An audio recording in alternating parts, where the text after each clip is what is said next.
Welcome back. All right, so we went to overtime, and all I could think was, oh, again, we're going to double overtime again. But Carolina figured this out. Stay out of double overtime. Just don't go to double overtime.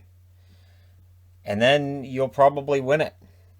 So we end up with Saros versus Nedeljkovic again, and these goaltenders have both played well. Saros has outplayed Nedeljkovic, no doubt. Today is no exception to that either. I thought, again, Saros probably outplayed Nedeljkovic. But if you get enough shots, you should win the game. And that's kind of the tactic employed by Carolina. So Slavin returns to the lineup for Carolina. He was paired with Dougie Hamilton tonight. Early press by Nashville. The shots were 2-0 for the Canes, however, at 2 minutes. So Nashville gets a press. They don't get a shot out of it. Tolvanen had a prime chance that was blocked. Martinuk fires one high. There was a near miss by Lawrence. The Preds were on their heels, and I felt like they needed to survive that first 10 minutes, right? Because the Canes are at home and they're taking that energy from the fans. So just get through the first 10 minutes. The Predators would draw a power play. The Canes would kill that off. So that's the important thing. You know, the power plays tonight were even. I don't think there's going to be a lot of complaining about the officiating, even though the fans were complaining during the game. Ellis then blocks out Niederreiter on an opportunity. We get a very physical first half. The interesting thing is the hits favored Carolina through the whole game, but it felt like Nashville was doing a lot more hitting than what the totals would tell me. Svechnikov had a chance that deflects high. The Predators were stuck on 2 shots, but their third shot goes in. It's Trenin from Yossi at 11:44. It was reviewed just in case it was a high stick that contacted it, but it wasn't reviewed for long. So that goal stands and it counts. Hakanpää was the one that was guilty of the turnover to Yossi, who gave it up, and Trenin ends up getting the goal there. Things get kind of scrummy with 6:50 left. Ref, you suck chant started as soon as they saw Svechnikov go into the box, but they went away when the Canes got the power play. So that was the thing. Is like, does he suck now? Is it still a thing? No, I haven't heard it because the Canes have the power play and they score on it. It was 2 for 14 in the series coming into tonight, and they score on their first opportunity. It's Nechas from Hamilton at 14:21. It's high glove side. The crowd goes absolutely insane when that goes in. And then Svechnikov and Aho with the drive as the Canes were pressing. Momentum was definitely on their side. Teravainen then fires one high. Canes were seeking the lead, but then in the last minute of the period, Nashville presses back.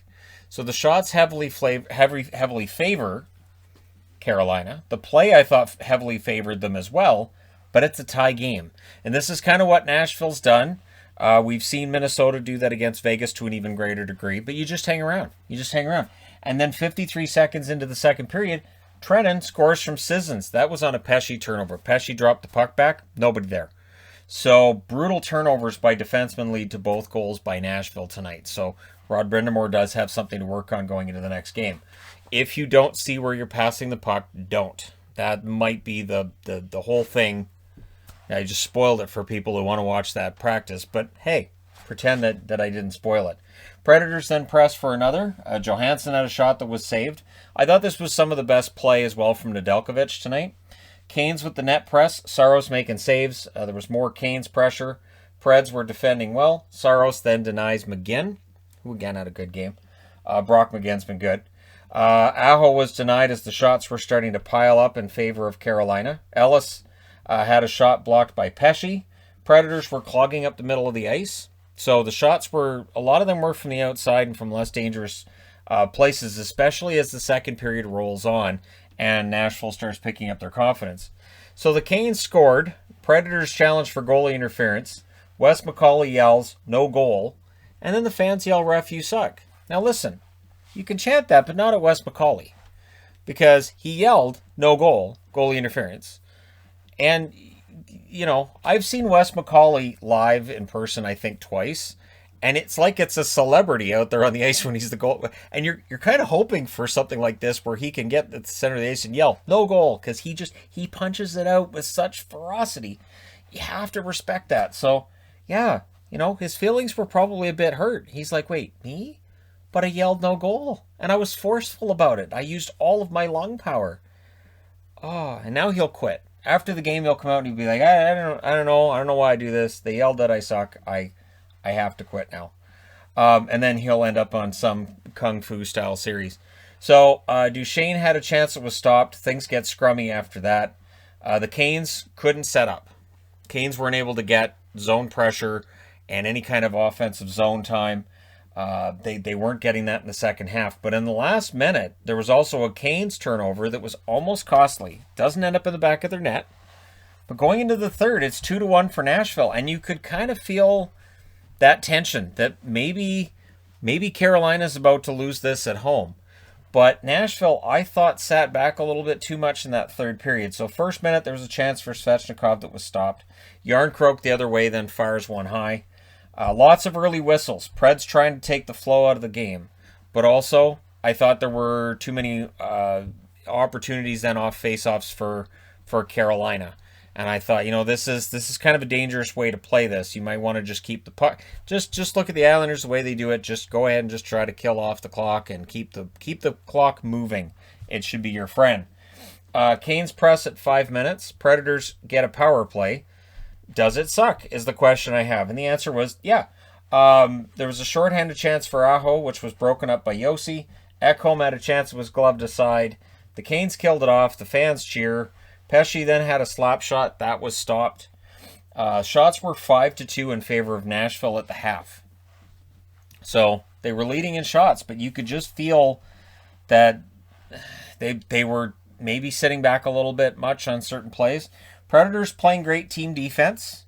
Yarncroke had a chance that was stopped. Another Predators goal I thought would end this. And Yarncroke, if he had better hands, probably gets that third goal. And it felt like if there's a third goal to make it 3-1, this is done. It's over.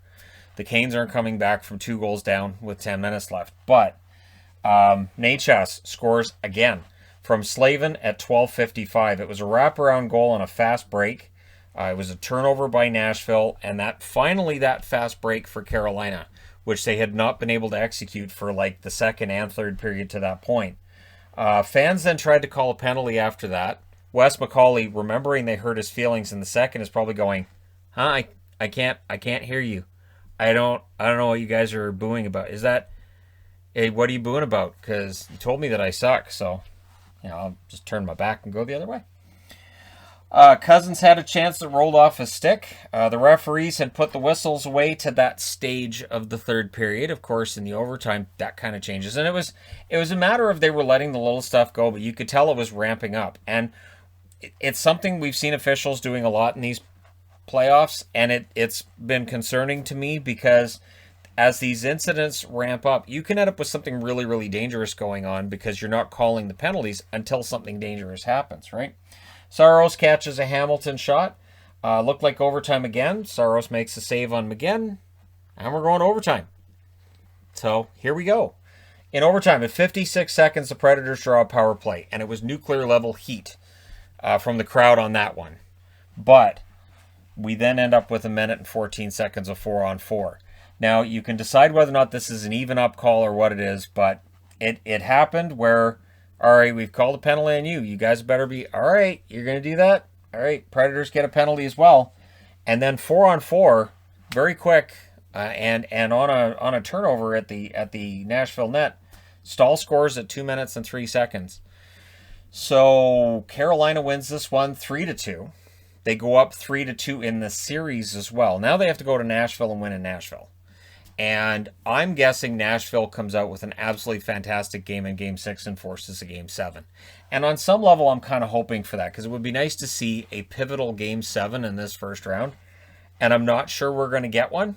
I'm not convinced that we will. I mean, Pittsburgh can absolutely win tomorrow as well. Florida is going to be able to at least push Tampa.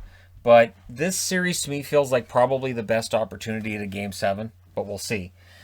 So yeah, big win for the Canes, huge win. They now get 2 opportunities to knock out Nashville. They're going to want to do it their first try. Shots in this one, 10-5 Carolina in the first, 14-11 Carolina in the second, 11-9 Carolina in the third, and then 2-0 in the overtime. Final shots, 37-25 for Carolina. Nashville 0 for 3, Carolina 1 for 3. Hits, 66-40 for Carolina. Yeah, so they outshot them and they outhit them by a lot as well.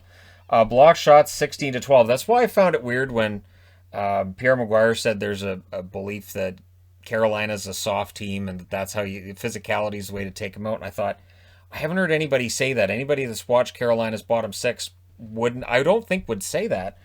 UC Saros, 34 saves on 37 shots in the loss. He was fantastic.